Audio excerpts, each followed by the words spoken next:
Swedish word of the day. Solstråle. Välkommen! I ett land som Sverige, där vintern är lång och himlen ofta är grå och tung som sammet, velvet, är ljuset mer än bara fysik. Det är en dyrbar gåva. Precious gift.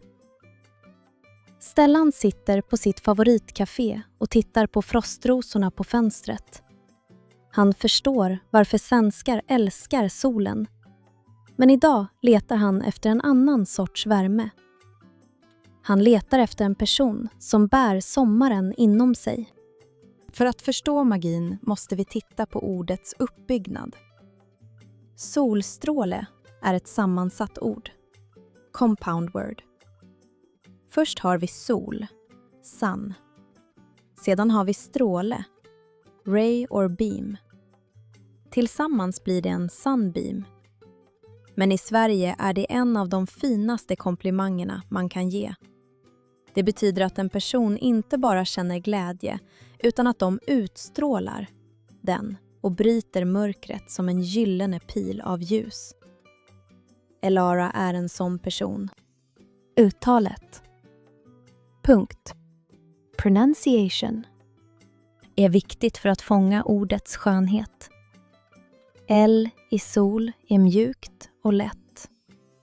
Å i stråle är en lång, djup vokal som låter lite som O i det engelska ordet more.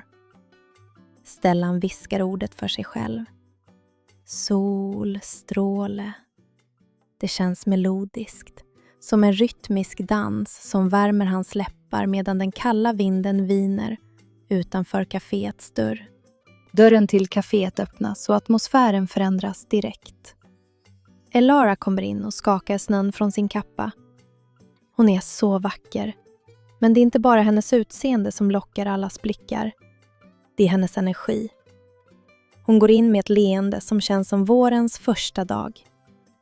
Stellan ser hur skuggorna i hörnet av rummet drar sig undan och ersätts av hennes naturliga lyster. Glow. Många människor är glada. Happy. Att vara glad är ett tillfälligt tillstånd. Temporary state. Men en solstråle är något djupare. Det är ett personlighetsdrag. Elara har inte bara ett glatt ansikte. Hon har en glad själ.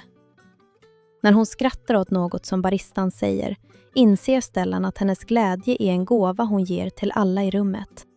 Elara går fram till disken för att hälsa på baristan, Viggo. I den svenska kulturen, där människor ofta är reserverade eller lagom, just right / moderate, är en solstråle en livsviktig gnista, spark. Hon pratar med en melodi i rösten som får Viggo att stråla av stolthet medan han gör hennes kaffe. Hennes närvaro förvandlar ett enkelt köp till ett ögonblick av äkta mänsklig kontakt. Stellan känner kraften i hennes ljus. Han inser att när man kallar någon för en solstråle erkänner man deras förmåga att lyfta andras humör utan att ens försöka.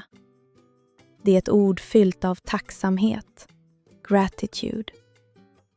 Han ser hur ljuset från fönstret äntligen bryter igenom molnen och träffar bordet där Elara har satt sig, som om solen själv känner igen en själsfrände, kindred spirit. Stellan samlar mod, reser sig upp och går fram till henne. Han vill inte använda en kliché eller en enkel komplimang. Han vill använda det ord som passar henne perfekt. Ursäkta, säger han mjukt. Men jag måste bara säga, du är en riktig solstråle. Ordet hänger i luften, ett ärligt erkännande av det ljus hon förde med sig in i rummet. Elaras reaktion kommer omedelbart. En lätt rodnad, blush, färgar hennes kinder och hennes leende blir djupare och mer personligt. Att bli kallad en solstråle är att få höra att man gör världen till en bättre och ljusare plats bara genom att finnas till. Tack snälla, svarar hon, och hennes röst är som honung. I det ögonblicket känns den kalla vintern mil bort. När de börjar prata blir kaféet en fristad, sanctuary, av ljus och värme. Ordet solstråle har byggt en bro mellan två främlingar. Det är ett ord som påminner oss om att vi, även under de mörkaste tiderna, har kraften att vara ljuset för någon annan. Så nästa gång du möter någon som sprider glädje, kom ihåg solens anatomi. Hitta solen i deras hjärta och fira strålen de delar med världen.